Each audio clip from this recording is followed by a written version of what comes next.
স্বাগতম ৰাইজ, আপোনালোকলৈ নতুন ভিডিঅ' এটা আগবঢ়াইছোঁ। বাইহাটা চাৰিআলি প্ৰেছ ক্লাবৰ উদ্যোগত কামৰূপ জিলাৰ সাংবাদিক সন্থাৰ ৩৭ সংখ্যাক প্ৰতিষ্ঠা দিৱস মুকলি সভা অনুষ্ঠান চাবলৈ গৈ আছোঁ। লগতে মোৰ মৰমৰ দাদা বাইদেউসকল, কোনোবা যদি মোৰ চেনেলত নতুন কৰি আহিছে তেনেহ'লে এটা লাইক কৰিব, ছাবস্ক্ৰাইব কৰিব, কমেণ্ট কৰিব। তেতিয়া আপোনালোকৰ মৰম আৰু আশীৰ্বাদত ভিডিঅ'বিলাক বনাই পেলাই ভাল লাগিব আৰু দেহাটো ধুনীয়া কৰি বল পাম। আৰু এনেকুৱা বল পাম, আপোনালোকে মৰম দিলেহে বল পাম। যদি আপোনালোকে মৰম নেদে, মই বল কেনেকৈ ভিডিঅ' বনাবৰ কাৰণে বল পাম।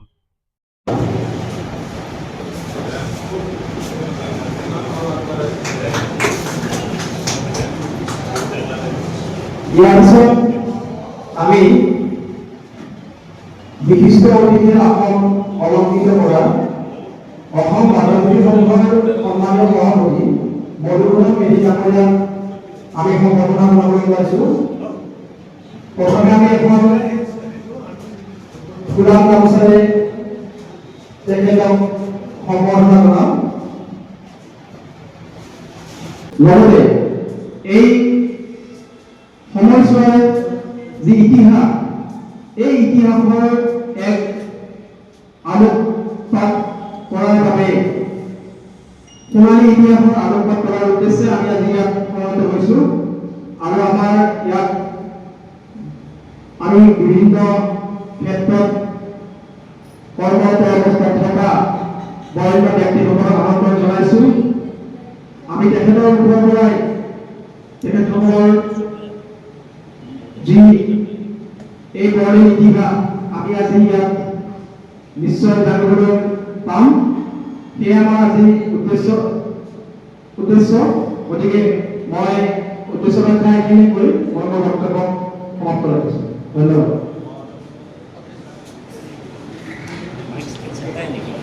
এবার আছে বিশিষ্ট অতিথির আমন্ত্রণ। ইতিমধ্যে আমার মাজত আজি আমার আমন্ত্রণ মননে উপস্থিত হয়েছে কামরূপ জেলা সাংবাদিক সন্থার প্রতিষ্ঠাপক বিষয়ববীয়া বিশিষ্ট সাংবাদিক শিক্ষাবিদ মাননীয় পরেশ ঘোষ ডাঙৰীয়া। আমাৰ মাজত উপস্থিত হয়েছে কি কামৰূপ জেলা সাংবাদিক সন্থাৰ অন্যতম উপদেষ্টা তথা অসম বাৰ্তাজীৱী সংঘৰ সভাপতি মাননীয় মধুসূদন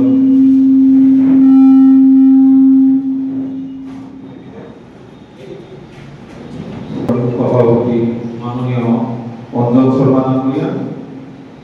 আৰু আমাৰ ইয়াত উপস্থিত হৈছে কি কামৰূপ জিলা সাংবাদিক সন্থাৰ বিভিন্ন প্ৰান্তৰ কেইবাজনো জ্যেষ্ঠ বিষয়ববীয়া আৰু বাইহাটা চাৰি অঞ্চলৰ সম্মানীয় নাগৰিকসকল। গতিকে মই আমাৰ ভাৰপ্ৰাপ্ত সম্পাদক তথা বাইহাটা চাৰিআলি প্ৰেছ ক্লাবৰ সম্পাদক জ্যোতিপ্ৰসাদ ডেকা আমি নথৈ আনন্দিত হৈছোঁ আমাৰ এই সাংবাদিকসকলৰ মাজত যিসকল ব্যক্তি আমাৰ মাজত আহি আমাক এক উৎসাহ প্ৰেৰণা দিবলৈ আগবাঢ়িছে। তেখেতসকলকো আমি আমাৰ তৰফৰ পৰা এক সম্বৰ্ধনা তথা শুভেচ্ছা জ্ঞাপন কৰিছোঁ। আমি প্ৰথমতে অসম বাৰ্তাজীৱী সংঘৰ সভাপতি সন্মানীয় মধুসূদন মেধিক মঞ্চত উপবিষ্ট হ'বলৈকে আহ্বান জনাইছোঁ।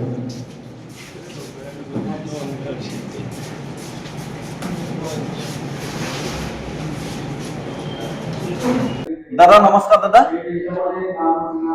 কামৰূপ জিলাৰ সাংবাদিক সন্থাৰ আজি ৩৭ বছৰ হ'ল। আপুনি তাৰে বিষয়ে কি ক'ব? লগতে আপুনিও মানে সাংবাদিকে। হয়, মই বাৰচাৰী প্ৰেছ ক্লাবৰ সভাপতি। লগতে আজি কামৰূপ জিলা সাংবাদিক সন্থাৰ আজি ৩৭ বছৰ সম্পূৰ্ণ হ'ল। আজি এই প্ৰতিষ্ঠা দিৱস। এই প্ৰতিষ্ঠা দিৱসত আমি কামৰূপ জিলা সাংবাদিক সন্থাই ৰাতিপুৱা আমি পতাকা উত্তোলন, স্মৃতি দৰ্পণ আৰু মুকলি সভা ইতিমধ্যে আমাৰ চলি আছে। এই মুকলি সভাৰ পিছতে আমাৰ ভোজন হ'ব, খাদ্য হ'ব। আৰু এই খাদ্যত আমি বিভিন্ন ধৰণৰ বস্তু আছে, মাছ, মাংস, পনীৰ বা গোটেই আমাৰ বস্তু ইয়াতে আছে। আমি এই গোটেই ৰাইজক আমি খোৱাৰ এটা ব্যৱস্থা কৰিছোঁ। এই সকলো ৰাইজৰ ইয়াতে উপস্থিতি থকাৰ আমি কামনা কৰিছোঁ। ঠিক আছে, ধন্যবাদ দাদা।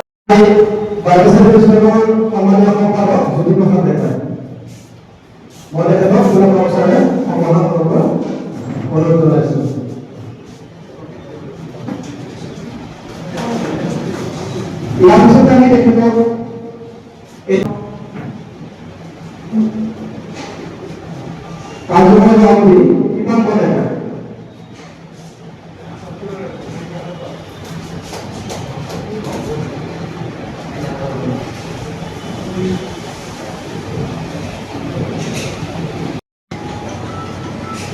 কৰাৰ সভাপতি প্ৰমুখে এই মুকলি বিভাগৰ কৰি থকা অভ্যাগতক আমি অসম ভাৰতীয় জনতা সংঘৰ সভাপতি মধুসূদন মেধিদেৱলৈকে আমি অভিনন্দন পত্ৰ জ্ঞাপন কৰিবলৈ ওলাইছোঁ। ইয়াৰ লগতে আমি এইখন পাঠ কৰি দিম। কামৰূপ জিলা সাংবাদিক সন্থা আমি গাঁও কামৰূপ প্ৰতি মাননীয়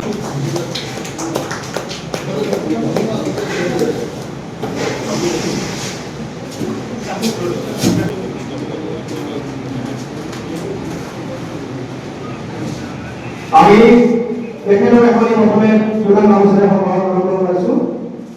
সমাৰোহ আমাৰ ভাৰতীয় বিশ্বকৰ অন্যতম বিষয়ববীয়া আইনুল চৌধুৰী।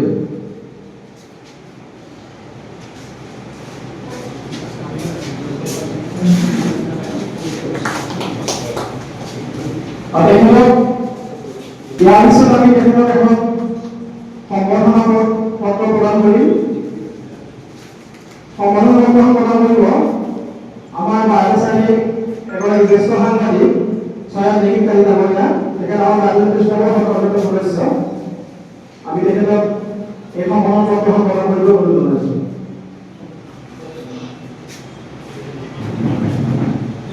আপুনি সময় চাই দিয়ক।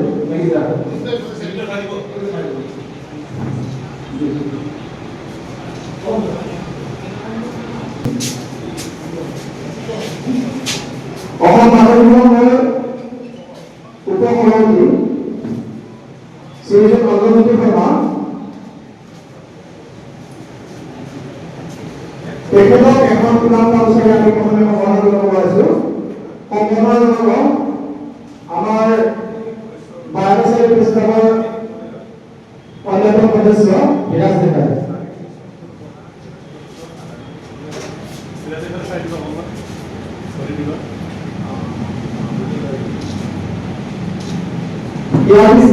দাদা নমস্কাৰ। দাদা নমস্কাৰ। নমস্কাৰ। কামৰূপ জিলাৰ সাংবাদিক সন্থাৰ আজি ৩৭ বছৰ হ'ল। হয়। তাৰে তাৰমানে আজি মুকলি সভা চলি আছে, লগতে আপুনিও জনপ্ৰিয় সাংবাদিক। হয়। তাৰে বিষয়ে কি ক'ব? কামৰূপ জিলা সাংবাদিক সন্থাটো আচলতে আমি সাংবাদিকতা কৰাৰ আগতেই জন্ম হোৱা এটা সন্থা আৰু এইটো এটা সন্থা এটা সময়ত আছিলে উত্তৰ কামৰূপ সাংবাদিক সন্থা আৰু দক্ষিণ কামৰূপ আছিলে। এই বিষয়ত আমাৰ জ্যেষ্ঠ সাংবাদিক আমাৰ পৰেশ বৈশ্য ডাঙৰীয়াই ইতিমধ্যে ব্যাখ্যা আগবঢ়াইছে। পিছত গৈ দুয়োটা লগ লাগি কামৰূপ জিলা সাংবাদিক সন্থা হিচাপে দমদমাত মিলিত হৈ এইটো অকল সদৌ কামৰূপ জিলা সাংবাদিক সন্থা হ'ল। গতিকে সেই ভিত্তিত এতিয়ালৈকে নিৰৱচ্ছিন্নভাৱে সন্থাটো চলি আহিছে আৰু। ঠিক আছে।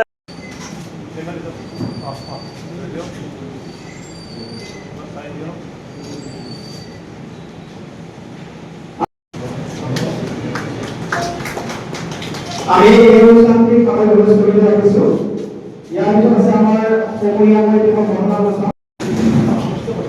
আপোনালোকক আমি কিছু সময় আগতে জনাইছোঁ যে 1990 চনৰ 19 আগষ্টত কামৰূপ জিলা সাংবাদিক সন্থা গঠন হৈছিলে। এই সময়ত বৰণ সাংবাদিক ৰজত বৈশ্য, শিৱচৰণ কলিতা, কলেন কলিতা, পৰেশ কলিতা, অমূল্য কলিতা, হৰি শৰ্মা, অমেন দাস, খগেন পায়ন, ৰমেশ মেধি ডাঙৰীয়া আদিকে ধৰি যশস্বী সাংবাদিকসকলৰ প্ৰচেষ্টাত আমাৰ কামৰূপ জিলা সাংবাদিক সন্থা গঠন হৈছিলে। যে এই যিটো কামৰূপ জিলা সাংবাদিক সন্থা, এই সাংবাদিক সন্থাই আজি ৩৫ বছৰ পূৰ্ণ কৰিলে। চাই থাকোঁতে ৩৫ বছৰ পূৰ্ণ হ'ল। এইটো এটা সৰু কথা আৰু এটা ভিত্তিহীনভাৱে এই ৩৫ বছৰে কামৰূপ জিলা সাংবাদিক সন্থা গঠন কৰিছে। 1990 চনৰ এই আজিৰ এই 19 আগষ্ট তাৰিখত এই যিটো সাংবাদিক সন্থা গঠন হ'ল, এই সংগঠনটোৰ জন্মৰ দিনটোত ময়ো আছিলোঁ এটা অন্যতম সাক্ষী।